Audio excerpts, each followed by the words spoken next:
धन्यवाद सभापति महोदय। आज मैं यूनियन बजट 25-26 पर अपनी बात रखने के लिए खड़ी हूँ।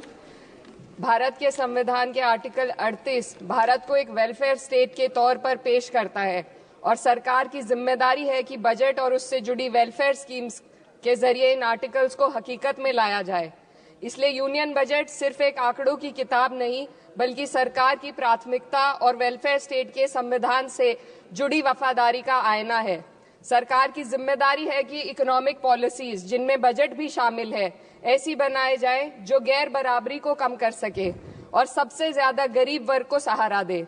बजट वो लाइफलाइन है जिससे शिक्षा, स्वास्थ्य, पेयजल, सोशल सिक्योरिटी, SC/ST माइनॉरिटी, गरीबों की भलाई के लिए स्कीमें चलाई जाती है। मगर ये बजट को देखकर महसूस होता है कि ये भविष्य के निर्माण से ज्यादा हेडलाइन बटोरने का एक दस्तावेज है।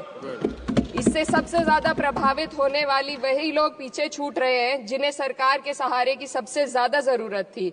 वो किसान जो बढ़ती लागत से परेशान हैं, वो नौजवान जो बेरोजगारी का सामना कर रहे हैं और वो औरतें जो निजामती रुकावटों से जूझ रही हैं और वो गरीब जो महंगाई के बोझ के तले दबे हुए हैं। This government is proudly marketing the income tax exemption of 12 lakhs. But the question is, how many Indians even earn that much to benefit from it? Only 2.2% of Indian population pays direct taxes, whereas no relief has been given in regards to indirect taxes, the burden of which falls on everyone, especially the poor and weaker section of the society. This clearly shows that this is not an inclusive budget. GST की ऊंची दरों ने आम आदमी की कमर तोड़ दी है। जरूरत इस बात की है कि खाद्य सामग्री, दवा, स्कूल की किताबें और जरूरत की चीजों पर टैक्स कम किया जाए। पेट्रोल, डीजल पर टैक्स कम करने की कोई कोशिश नहीं हुई, जिसका सीधा असर हर नागरिक पर पड़ता है। आर्टिकल 41 कहता है कि सरकार को ये कोशिश करनी चाहिए कि वो अपनी इकोनॉमिक हालात और रिसोर्सेज के हिसाब से लोगों को रोजगार दे। इस बजट ने बेरोजगारी दूर करने की दिशा में कोई ठोस उपाय नहीं दिया है। नई नौकरियों की बात तो छोड़िए, जो पहले से थी वो भी खत्म होती जा रही हैं। स्किल डेवलपमेंट प्रोग्राम के नाम पर करोड़ों खर्च किए जा रहे हैं, मगर सवाल ये है कि ट्रेनिंग लेने के बाद कितने नौजवानों को असल में नौकरी मिल रही है। सरकार के पास इसका भी कोई आंकड़ा नहीं है। सरकारी विभागों में लाखों पद खाली हैं, मगर भर्ती का कोई प्लान नहीं है। आर्टिकल 45, जिसके द्वारा सरकार की जिम्मेदारी है कि हर बच्चे को 6 साल की उम्र तक फ्री और जरूरी तालीम मिले ताकि उनका बुनियादी तालीमी डेवलपमेंट सही से हो सके, जिसको संसद ने शिक्षा का अधिकार अधिनियम बनाकर और भी मजबूती दी थी, परंतु इसकी जमीनी हालत क्या है वो किसी से छुपी नहीं है। नगरीय क्षेत्रों में सरकारी स्कूलों में शिक्षक न होने की वजह से स्कूल बंद हो रहे हैं तथा दूरस्थ ग्रामीण क्षेत्र के स्कूलों में टीचर ही नहीं पहुंच पा रहे हैं। सरकार कह रही है कि डिजिटल इंडिया और AI से तालीम का इंतजाम होगा, मगर जरा जमीन पर देखिए, उत्तर प्रदेश में सिर्फ 22% सरकारी स्कूलों में कंप्यूटर है। मेरे संसदीय क्षेत्र कैराना में कई सरकारी स्कूल शिक्षक न होने की वजह से बंद हैं और मदरसा एजुकेशन के बजट में 57% की कटौती कर दी गई है। क्या यही सबका साथ सबका विकास है? इसी तर्ज पर अस्पताल हैं जहां पर डॉक्टर नहीं है। आर्टिकल 47 अच्छी सेहत और जिंदगी के स्टैंडर्ड को बेहतर बनाने की आवश्यकता पर जोर देता है। राज्य की जिम्मेदारी है कि लोगों की सेहत और उनके वेलबींग को बेहतर करने के लिए जरूरी कदम उठाए, लेकिन हकीकत यह है कि इस बजट का सिर्फ 2% ही आम जनता तक पहुंच पाता है। शामली जिले में 84 डॉक्टर की पोस्ट स्वीकृत है, मगर सिर्फ 29 डॉक्टर काम कर रहे हैं और गायनोकोलॉजिस्ट मात्र 1 है। दवाइयों की कीमतें बढ़ती जा रही हैं, मगर गरीबों के लिए कोई राहत नहीं है। सरकार ने महिलाओं के लिए बजट बढ़ाने का दावा किया, मगर 81% इसका बजट सिर्फ पोषण योजनाओं में डाला गया है।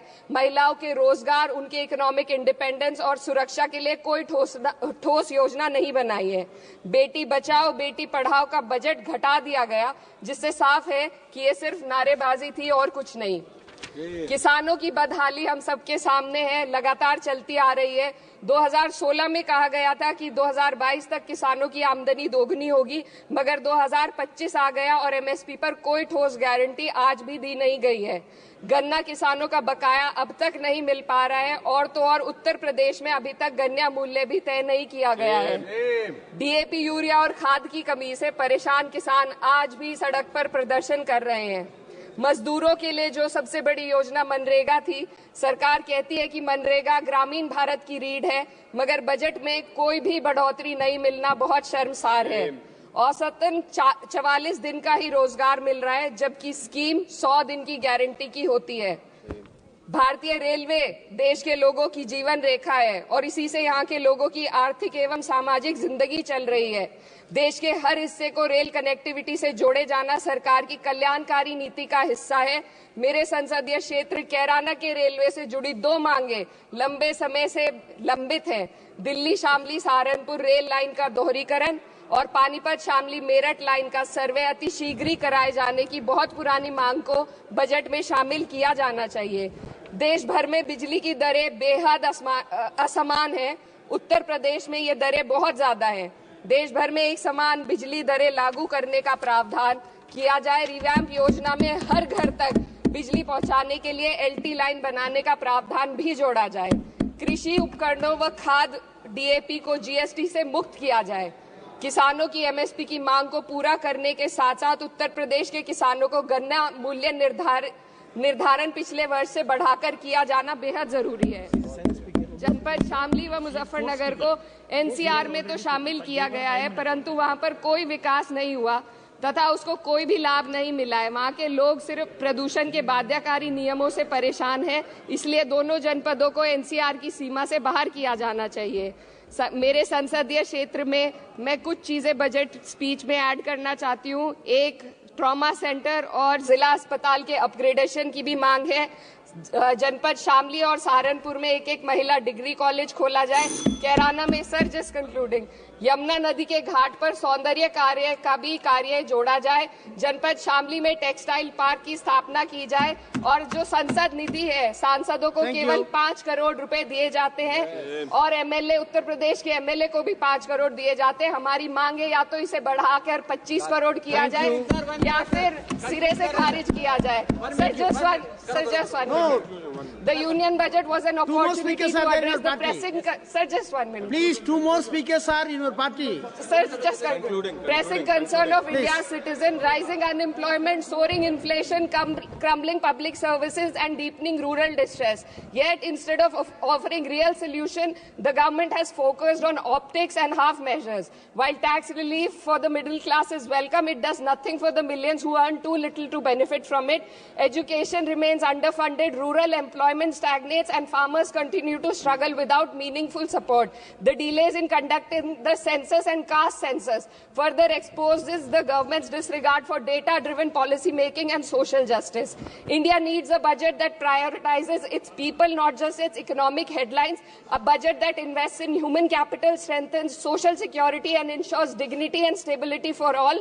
But what we have instead is another missed opportunity, one that fails the poor, the youth, the farmers and the women of this country. Budget प्रस्ताव पर अपने विरोध को मैं 2 पंक्तियों में आपके सामने रखना चाहूंगी। बेदम हुए बीमार दवा क्यों नहीं देते? बेदम हुए बीमार दवा क्यों नहीं देते? तुम अच्छे मसीहा हो, शिफा क्यों नहीं देते? मिट जाएगी मखलूक तो इंसाफ करोगे, मुंसिफ हो तो हश्र उठा क्यों नहीं देते?